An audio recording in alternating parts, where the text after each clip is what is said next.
Good morning, good day. Welcome to the Heart's Frontier. I'm Kate Graham and I am a shamanic oracle. So I talk about various different concepts here. Today is a daily YouTube collective energy oracle reading. So many words in that. You know what you're here for if you're familiar. And interestingly, I just grabbed the past life deck. So I'm not sure if I'm going to really be able to read a collective energy past life.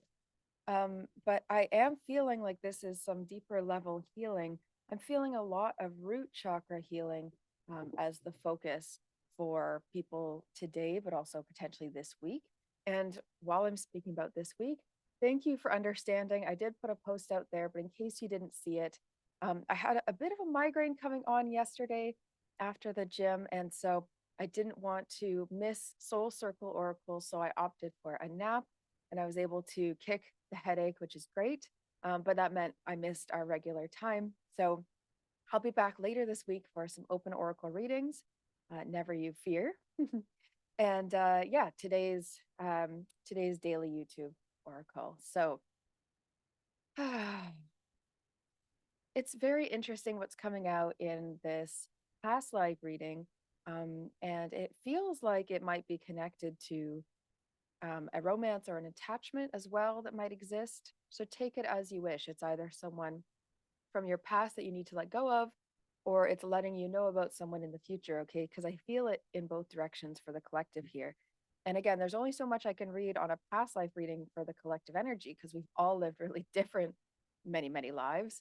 And so if you are interested in a more individual reading for yourself, I'm like, I was rushing putting my lipstick on. If you are interested in a reading for yourself that is more clear, more specific about your current time in life and what's going on, let me know. But when I talk about root chakra healing and healing through your family, your ancestral lines, in many ways, a lot of people will do ancestry. Well, not a lot of people. Some people will go and do ancestry work, which is such beautiful healing. I mean, that's part of the reason I'm in Scotland. But if you are skipping your past life work and not thinking about those lineages, you're actually kind of missing part of that root stability. Because what is it that you stand upon as the foundation of how you experience life, right? Some of it is your deep subconscious beliefs and how you've been taught to shape your thoughts about the world. Some of it is likely genetic. I guess that there's probably a part of life and how you live it or what ends up happening to you that is partly genetic. Um, some of it is probably related to your past lives, and some of it is related to your ancestral, your family, what you were born into, and your childhood experiences and all these things, right? So we were talking yesterday about inner child healing, but more so just healing before a very big change happens in your life. And so this feels like a preparation type of healing time where some big stuff is going to be around the corner and you may not be taking all the steps that you need to heal more deeply, to accept these things as they come in, or to say yes to these ideas that are in your mind. I know for myself, I'm getting um, not flooded like overwhelmed, but flooded as in like I'm inundated. There's many knowings coming in recently, and it'll go through phases, right? I'll have a general sense of knowing, and then there'll be like a big a big kind of like whoa, and I'll see a lot more clearly. And this one is requiring me to do some of this work as well, which I'm so blessed to have these tools and things for them. I'm also teaching them in the empath program. And so, yeah, but I do individual work as well for life alignment. We have medicine man or woman and imprisonment or slavery. So I have these in two separate piles, two of them left. So this might be the person that you were connected to. It might be some other story. So I'm going to go vague, but please know that I'm not as vague when we do individual readings. This is just because I'm reading collective energy. Okay. So this medicine man or woman and imprisonment or slavery feels like being chastised for in one of your lifetimes, that you were chastised for the way that you wish to live or the beliefs that you had. So a lot of people see themselves when they get into intuitive or spiritual work, they see themselves as having a past life as some sort of shaman or witch or druid or whatever in whatever culture. I'm more familiar with obviously druids being of Celtic background for this lifetime, but I could have been a Peruvian shaman in some other lifetime. I'm not sure. So, um, but it's interesting how you could then feel drawn to certain areas and certain things in this lifetime. Medicine man or woman and imprisonment or slavery speaks to me of carrying a bit of that wound of I'm not allowed to do this. There's no point in doing this. And such a shame. And it's interesting. I've had a lot of people talk to me about the idea of persecution within within this work, and how for many people they feel scared to kind of come out of the spiritual or intuitive closet.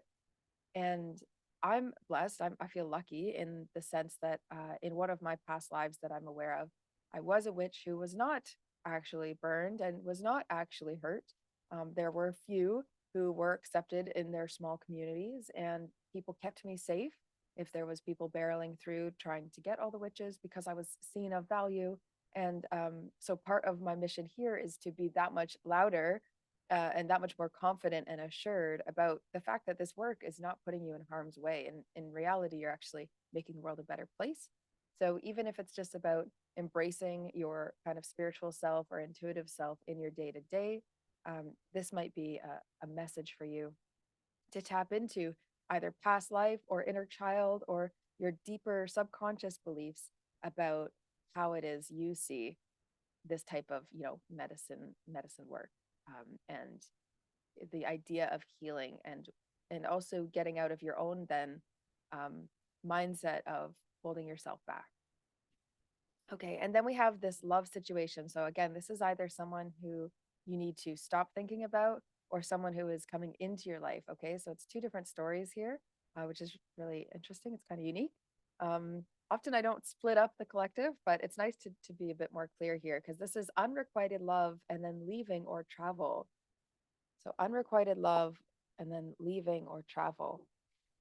And so, for the people who are needing to leave someone behind, it's almost like the pull that you had to try and work it out with this person was so strong because in some past lifetime, you felt as though you were supposed to be together and it didn't happen. So, it's almost like in this energy, you were trying so much more to be like, could we do it this lifetime? Maybe this lifetime is it. And maybe there will be a lifetime that you come together. Maybe there won't be. Maybe it'll be this one. Maybe it'll be another one. But right now, it feels like the energy of if you're needing to let go of someone, and if you already kind of say, oh, yeah, that's me, um, it may be really important for you to actually leave your physical location. And that might seem really extreme, but I see this as really attached that leaving or travel is really actually for you, to be able to separate and get away rather than being around just in case and sort of subconsciously available to that person.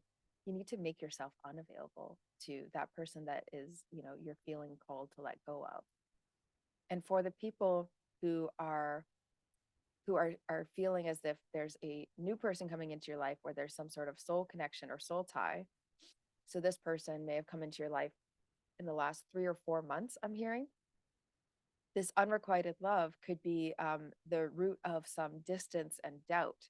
So it feels like a past life, um, you rejected them, and so in this past life, they're sort of like holding on. Oh, maybe another time. And actually, with this group, I feel there is a coming together energy and a sense of coming together. So if there's someone new again within the last 3 or 4 months in your life, it could be that in some past life you actually rejected them or they rejected you, but I feel like you rejected them. And so they are just being careful to make sure that doesn't happen again. And so in a sense, you're actually meant to be a bit more forthcoming about your feelings, even if it feels like sort of you're putting yourself out there more because they have kind of a deeper wound than you see about you potentially rejecting them. And so just to be aware of that. And leaving or travel, again, I see travel, but in the direction actually of traveling together. So the first situation, it's more like you need to travel on your own. The second one, it's like you need to travel with people. So if it's not this person, it's maybe going away with friends. But I see you traveling with a sense of togetherness in the next 6 months. So it could be not right away. This is sort of an interesting reading for today. Let's just get a healing with the angels card just for today. And then I'm going to upload this because I got to get to work. Okay, signs. So this is exactly it. As you're focusing on your root chakra healing today, pay attention to signs and clues that tell you where to direct that, right? There's lots of directions. You can do ancestral, inner child, you can do past life work, you can do foundational money mindset, you can do body and physical healing. There's a lot of things that relate to the root chakra and more than I listed. So if you are interested in doing a little more focused healing and having a one-on-one with me, then check the links below. I do deep belief hypnotherapy work, which is super epic for a lot of this type of stuff. But also, I can weave in a whole bunch of these other concepts into a session if we meet together. So let me know if that is of interest to you, or just go ahead and book a session. I'll be changing a few things on the website very soon, as I've got a few more things hanging back that need to be released. So really looking forward to bringing those up to the surface. Enjoy the rest of your day, and we'll chat soon. Take care, everyone.